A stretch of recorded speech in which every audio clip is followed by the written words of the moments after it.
The ground shook violently, spasmodically. The ungoverned rhythm of the oversized tinny behind us moved what felt like the entire freaking earth with every step it took. If I didn't time my own steps right, I'd be eating the sand-coated streets of the waste pretty soon. But you can imagine how difficult it'd be to strategically time your steps while being chased by an incensed trash bot of ungodly proportions. It was in pursuit mode.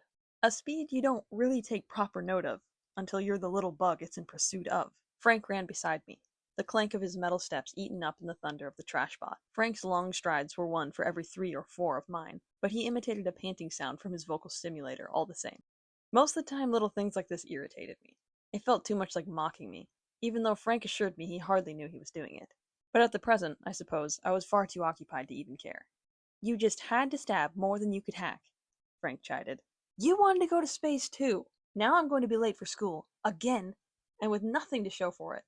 Whose fault is that? I guess I made the mistake of throwing him a dirty look, but the next bit was unpleasant. And I'm choosing to blame Frank for every bit of it. He's the one who pissed me off. Vera, look out! He shouted too late. The buckled asphalt in my path must have been invisible.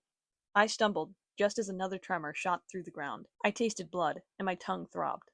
Vera! Frank pulled me to my feet. Are you all right? I'm fine, I said, spitting a wad of blood and saliva. I made yet another mistake and glanced behind me. The trash bot was gaining. The sheer rampaging velocity of it froze me in place for a moment. It hadn't found us yet, but it would. It crashed straight through buildings and crushed dilapidated bridges underfoot. It would level the surrounding 5 blocks before giving up its search. Frank dragged me like I was the inanimate machine, until I started running on my own again. Why do they even make them that big? I screamed hysterically.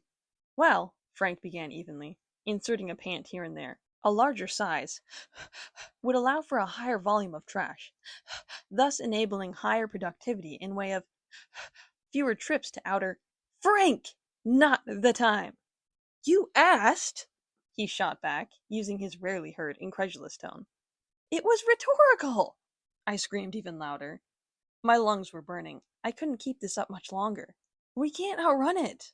Correct. We'll have to outsmart it, or accept our fate. Accept our fate? I said with heat in my voice. That's a crummy idea, Frankie. A spark from a snapped power line caught my eye. The wires were still live, even after decades of abandonment. What a waste.